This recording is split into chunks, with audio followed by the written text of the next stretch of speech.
Hey folks, welcome back to another review with yours truly, Sam Healey, right here on the Dice Tower. Today we're going to take a look at this little fella right here, Mino dice. Basically, it is a trick-taking dice rolling game. Let's get down to the table and take a look, shall we?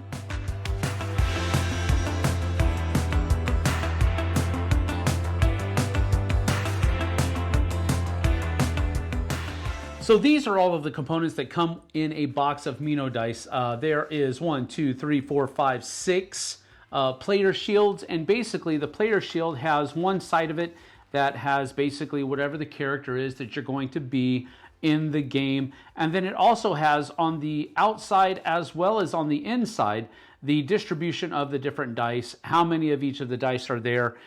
Basically there's 1 Minotaur die, 3 Griffin dice, 2 Mermaid dice, then there are 7 each of red and yellows, and then there are 8 purples and 8 grays, and that's what's represented here. So what's going to happen is all of these dice are going to be put into this little bag, and then at the beginning of each round, everybody's going to draw a number of dice out of this bag equal to what round it is. Now let's just say in the first round, the Minotaur over here, because he had a mermaid die, let's say that they bid 1 and then everybody else bid 0. And then this is the roll that came out with the mermaid, or rather the Minotaur, rolling first. Well, because the Minotaur had a mermaid die, that's a pretty high roll. It's going to beat everything else that's on the table. But there's no Griffin or Minotaur dice that are out here, so they're not going to get any extra points for having their special die, but they do have the highest die in the deck, so to speak. So because the Minotaur bid 1 and correctly got 1, it's going to get 20 points for this round. The rest of these people, because they bid 0, they're going to get 10 points in the first round. Now, if it had been the second round, they would get 10 points times the number of rounds, and so that would be 20 points for the people that bid 0. Now, let's say that they bid 0, and for some reason, this happened. Now, he did not get his bid, so he gets negative 10 points. This person bid 0, but actually won, so they're actually going to get negative 10 points. These people over here, because they bid 0 and did not win, they would get 10 points each. So that just gives you a little bit of an idea of how scoring works, keeping in mind that the special dice all have their own little way of scoring. The Minotaur is the strongest die in the bag. Griffins are going to beat, generally speaking, all of the mermaid dice and all of the number dice. But if this instance happens where there is a mermaid, a Minotaur, and a Griffin out there, then the mermaid is going to trump both of these, and the mermaid will score an additional 50 points at the end of her round. The Minotaur, however, if this were the case, where there was not a mermaid out here, but there was a Griffin and a Minotaur, the Minotaur will actually be able to capture the Griffin. He trumps the Griffin, basically, and he will score an additional 30 points at the end of the round for winning. Keep in mind, though, that all of these special dice do also have white flags, so it's always possible, even though you have some of the special dice, for you to roll the lowest result. With each new round, you're going to be basically drawing a new set of dice. So after the first round, all of these dice would go back into the bag and everybody would draw out 2. After the second round, all of those dice go back in the bag and everybody draws 3 for the next round, and so forth and so on. And you tabulate. The first box here is where you're going to tabulate how many tricks each person bid, and that will help you to determine whether or not what kind of points they're going to score at the end of the round. At the end of 8 rounds, whoever has the most points is the winner.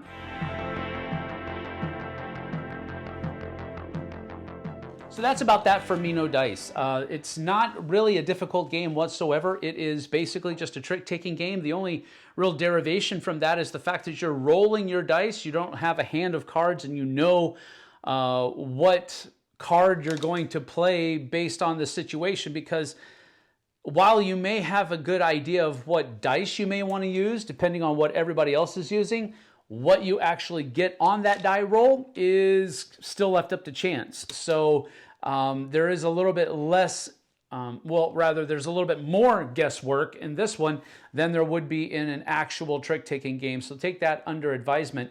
But how it plays is very much a trick-taking game because, on those rounds where you have multiple dice, you're going to have all of them behind your shield, and you'll be able to choose which one you're going to roll when it comes time for your turn, just as you would a regular hand of cards.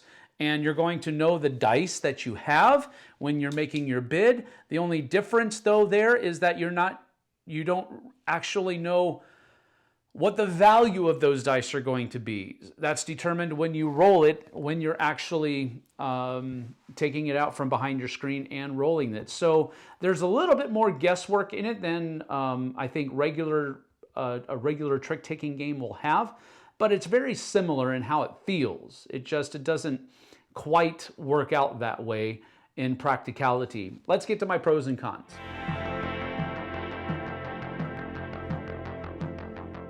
My first pro of the game is that the gameplay was very simple and it was very easy to teach once a understanding of what the rules were trying to say. Some of the rules in the rule book are worded a little bit strangely, and I think that's probably just because it was translated from, I believe, Korean into English. So I get that there's going to be some wonky wording in the rule book, but after you get past some of the weird wordings of the rule book, the actual rules are not difficult to teach. As a matter of fact, if you didn't pick this up, it really feels like Skull King, the card game, but this is just a dice version of it. So there's that. If you know how to play Skull King, you basically know how to play Mino dice.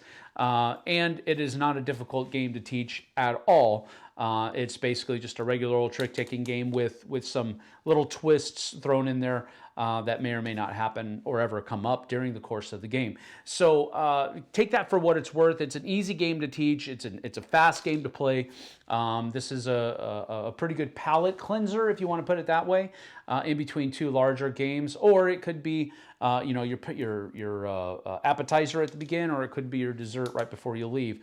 It just has that, that's the niche that this game is going to fill. Secondarily, I did enjoy the artwork that's on the shields. I did like that they did their best to make the shields not just practical in that they're hiding the dice that you have, but they're also functional because they do give you the dispersion of the dice and what each of the dice has on them on every face, and how many of those dice are in the bag, and so forth and so on. That's basically the kind of deductive information that you would want to have in a game like this. So I do like that the shields were both practical and functional. I did like that a lot.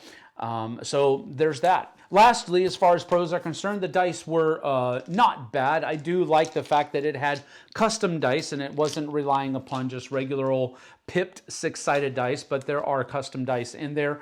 And I also like the fact that the numbers on them weren't all of the same. So you have, they're custom dice in that it's not just 1 through 6. You have multiples of those different numbers on each of the different dice. So they were custom dice, and I did like that.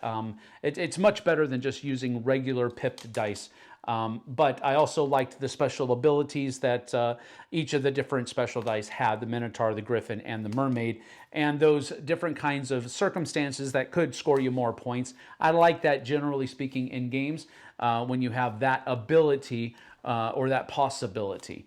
So that's my pros for the game. My first con of the game is going to be that while I did enjoy the fact that they were custom dice, they were low quality custom dice, if I can put it that way. The pips and the different faces were just kind of screen printed on, I believe. I don't know exactly how it's done, but they weren't engraved. And I like engraved custom dice because that helps me ensure that those special faces and those pips aren't going to rub off over time.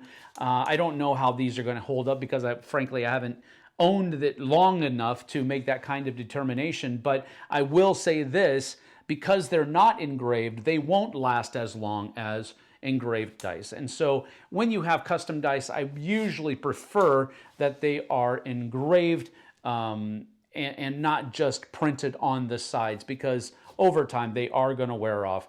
And so that's my first con of the game. My second con of the game is just the fact that there is a little bit too much randomness in this game for my tastes and for what it is. You want some level of accountability in the game. You want to know that this high card that I have in my hand is a high card.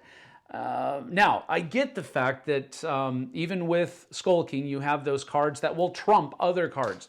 And that's always something that's going to happen in a trick-taking game. That's always kind of a vibe that's going. But with this one, you had the additional lack of knowledge based upon the fact that you had to roll the die. You couldn't just choose whatever face you wanted for it.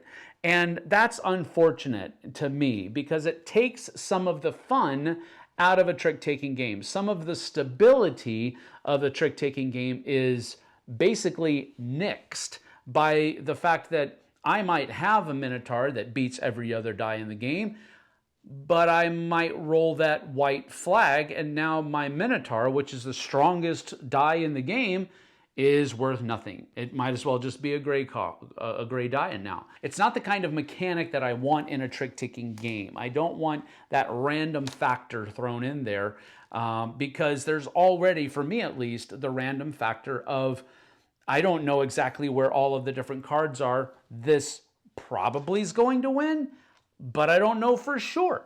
I'm not good at counting cards anyway, so that's always there. And with rolling a die, it's like it's even more there, and I didn't really enjoy that too much. It wasn't really for me.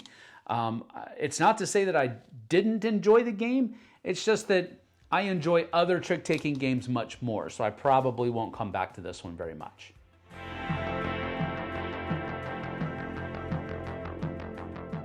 Now, with all of that being said, my rating for the game is going to be a 6 out of 10. I didn't dislike the game. It's just that there are so many other trick-taking games that are out there right now. It's a really crowded market, and this one doesn't really do anything new. And what it does do that's a little new, I don't really like that much. It's not for me. So that's my rating, a 6 out of 10. If you have the opportunity, try it before you buy it. You may really enjoy it. I didn't really have a stellar time with it. It was fun for what it was, but I think I'm ready to move on. That's a 6 out of 10 for Mino Dice from me. Thanks for joining us here on the Dice Tower. We'll see you guys and gals on the flip side. Take care.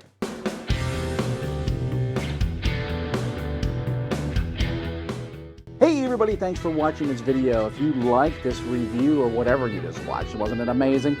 Check out our channel, Dice Tower. We have all kinds of things. We review games, we do top 10s, we play games live. It's all about board games, but especially the people who play them. Check out Dice Tower YouTube channel.